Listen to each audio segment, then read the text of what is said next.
Working on an AI project without careful planning can lead to disastrous results. You can waste a lot of money and a lot of time. In this video, I want to share an effective way for scoping out AI projects. But first, I want to share a little bit of experience from my consulting gigs. I noticed that there are many companies which build AI products just because their competition is doing so. Well, this is one of the worst reasons why you want to start building AI or start integrating AI in your company. AI should be a tool that serves a clear business goal.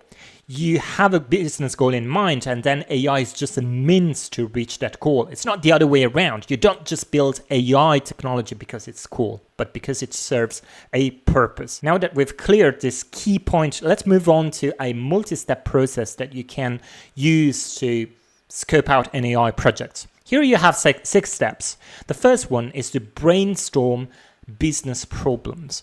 Once you have your business problems, then you can brainstorm an AI solution. These 2 steps must be separate. Problems come first and then solution comes next. Once you have thought about a few AI solutions, you should enter a diligence phase for assessing both the technical feasibility and the value that you would bring either to your company's internal processes or to your customers. Then, if the diligence is positive, you should start sketching out milestones and budgeting for resources. In this video, I'm going to address in detail only the first 2 steps.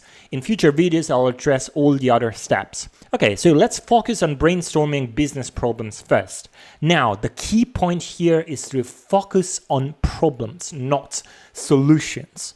It's quite common for people to focus on solutions first and then attach problems artificially to these solutions. But what you want to do is the other way around. Focus on problems. And to discover problems, you can ask these type of questions. For example, what are the top 3 things you wish were working better in your company?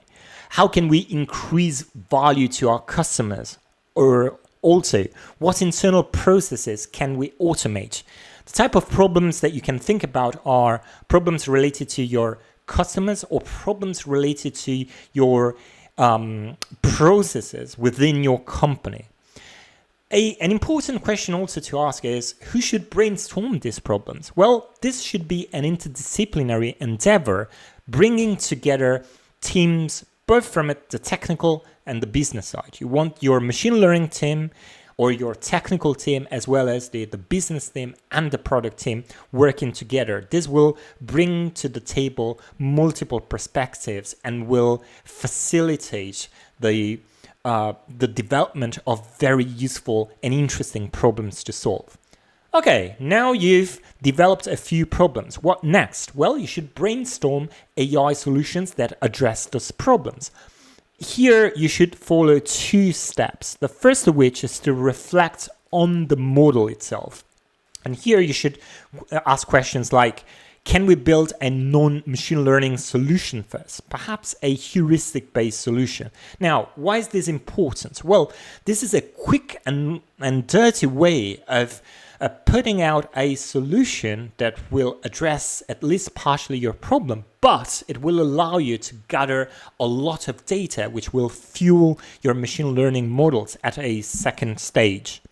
Then you can also ask, what machine learning techniques can we use and what technology stack can we use? Once you've reflected on the model, it's time to address the critical aspect of machine learning, which is data. Here you should ask questions like, what data do we need? Is this data already available, or how can we acquire or collect more data? Remember, machine learning is a data-centric endeavor. The thought and the reflection on data should be from moment 0, because that will literally determine how good your machine learning algorithms or your AI solution will be in the longer run. Now that you have a clear view of how to brainstorm problems and solutions, let's take a look at an example to put this into practice. The case study is about a company, music tech company that sells rock music online. Let's take a look at the types of problems and solutions they may have using AI. A first problem could be that of increasing track sales. How can we do that? Well, perhaps by building a music recommendation system that will provide more relevant tracks to the users. What type of data do we need to build a music recommendation system? Well, users' interactions. In other words, all the users' buying and listening behaviors. We need to track those and utilize them to fuel the development of our music recommendation system.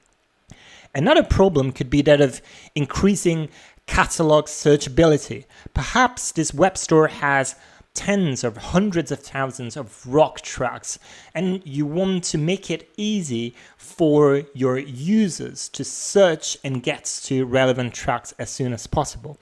One possible solution to that is to tag each track based on its genre or subgenre and divided it into, for example, indie rock or hard rock or progressive rock. How can we do that with AI? Well, we could build a music genre classifier. In this case, I would say a music subgenre, because the larger genre is rock and the subgenres are indie, hard rock or progressive rock. How can we achieve this? In this case, we need genre labels. In other words, we need to label each track in the catalog, saying whether this track is an indie track or it is a progressive rock track. A final problem could be that of providing better analytics to artists. Imagine on this web store, rock artists are capable of sharing and selling their music. It could be very useful for them to know what type of listeners are listening or users are listening to their music. So for that, we could create listeners or users clusters based on their profiles and then serve them to the artist so that they know their type of audience. How can we achieve that in terms of data? Well, again, we would need users' interaction data, but also demographics to create a better profile of the different users clusters. Let's wrap up this video by taking a look at the key points we've discussed so far.